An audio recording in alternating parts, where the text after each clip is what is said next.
Demi mencukupi nafkah keluarga, seorang kakek berusia 70 tahun masih terus semangat berjualan sate keliling. Berjalan kaki puluhan kilometer dengan memikul beban puluhan kilogram. Simak kisah hidup pedagang sate keliling yang nasibnya tak senikmat dagangannya.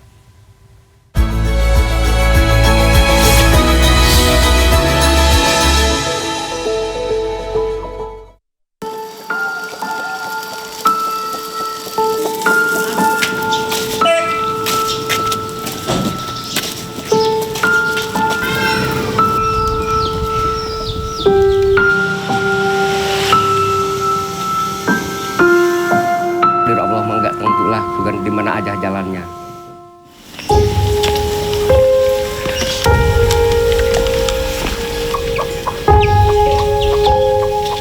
Matahari belum lama bangkit dari peraduan saat kakek Inang memulai harinya mencari uang.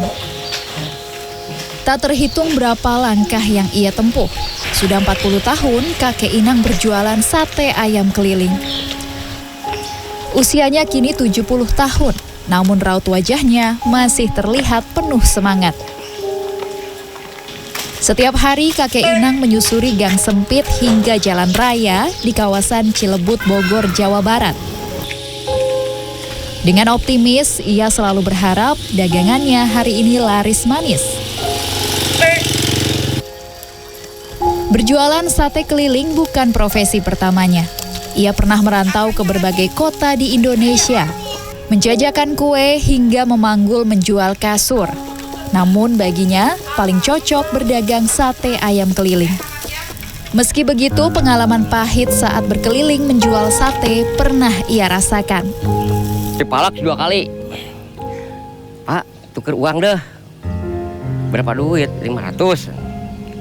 Ada nggak? Nggak ada buat, gitu nggak ada kali. Masa nggak ada? Lihat ada, ditukerin tah. Buat apa Pak ditukerin uang? Buat ngasih itu anak sekolah katanya. Anak yatim. Tadi ketua masjid. Ditukerin tah. Pangmelem sate ternyata 50. Pakai sambalnya, muhun. Sate 50, uang 500 hanus. Atau ditang ke masjid orangnya lepen teh merenang jeung temennya.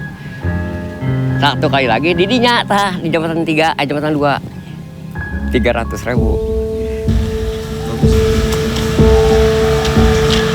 Setiap hari pundak renta kakek Inang harus menahan beban pikulan dagangan mencapai puluhan kilogram. Tentu bukan hal yang ringan. Apalagi ia menjajakan dagangan sate ayamnya dengan berjalan kaki. Sembari melengkingkan suaranya, puluhan kilometer ia lakoni demi menyambung hidup. Kakek Inang memilih area perumahan karena pembelinya lebih banyak ketimbang harus menyisir jalan raya yang banyak resiko. Meski memiliki 6 anak yang sudah dewasa, kakek Inang tak mau berhenti mencari nafkah. Kerap kali anak-anaknya melarang berjualan, namun kakek Inang bersikeras tidak merepotkan orang lain. Susahnya kerja itu nusuknya duduk sampai lupa makan, lupa apalah. Sebelum selesai belum apa-apa. Kadang-kadang nangis. Saya juga yang di Depok tuh anak nggak dikasih tahu. Nelpon kemarin ke adeknya, bapak jualan tuh ente di rumah. Oh jangan suruh jualan lah, udah tua. Kadang ngasihnya, kadang-kadang nggak. Tapi ngasih ya, kadang-kadang ditolak dikarenakan dek bapak nggak bisa ngasih harta buat cukup adek aja. Kalau ada lebih baru. Waktu lebaran juga memberi pakaian apapun. Janganlah untuk makan adek. Anak-anak di biaya sekolah, bapak nggak bisa bantu, ngasih harta saya nggak punya. Cobalah kalau, apalagi kalau mati baru kita, kalau sakit ada bantuan anak diterima.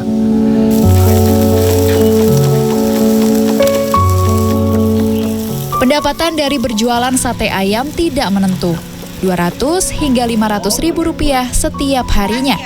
Jumlah yang tidak banyak karena harus dipotong untuk modal esok hari dan mengirim uang untuk istrinya yang tinggal di kampung wilayah Lewiliang, Bogor, Jawa Barat. Kerap kali kakek Inang menahan lapar demi mencukupi kebutuhan keluarga. Baginya yang terpenting adalah masih ada cukup modal untuk berjualan dan mengirim uang ke kampung. Melihat semangat kakek Inang berjualan sate keliling di masa tuanya membuat sebagian warga terenyuh. Ada yang membeli karena rasa iba, meski tak sedikit yang merasa sate buatan kakek Inang memang lezat dan disukai anak-anak. Karena kasihan juga ya, karena dia kalau ngelihat dari faktor usia kan udah tua.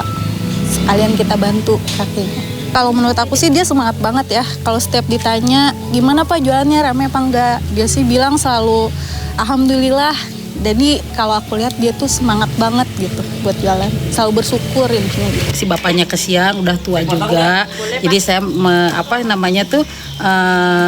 ngerasa kesian biarpun beli sedikit tapi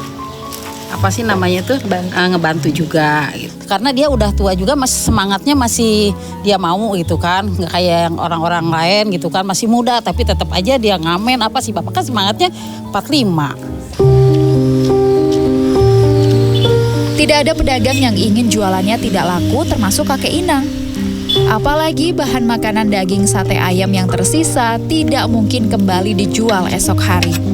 Tidak bersedih, kakek Inang justru membagi-bagikan sate ayam yang tidak habis terjual ke tetangga atau dihabiskan sendiri.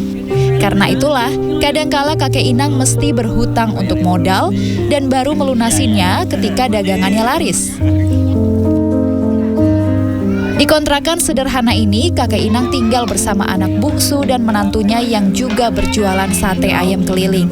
Besar keinginan dari anak bungsunya agar sang ayah selalu diberikan kesehatan, sehingga kelak dapat menikmati hari tua dengan tenang.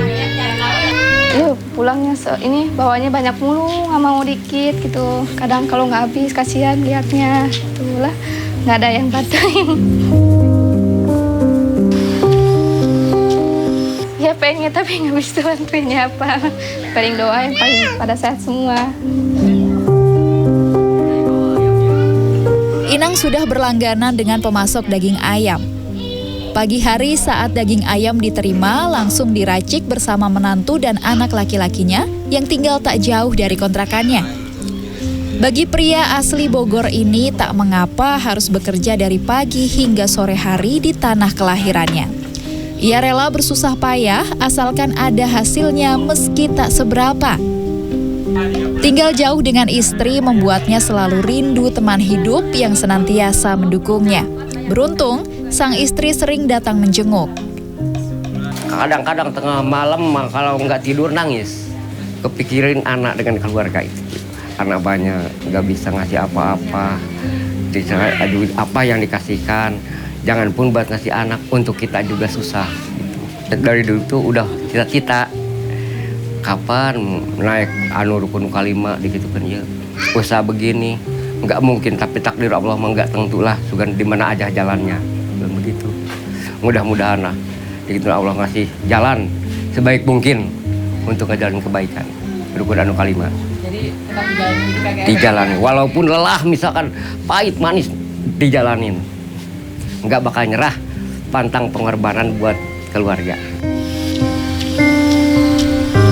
Inilah takdir. Kakek Inang tidak berharap banyak.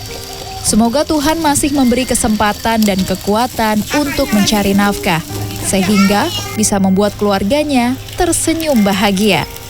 Puti Fanfudi, Imam Muhairib, Jakarta.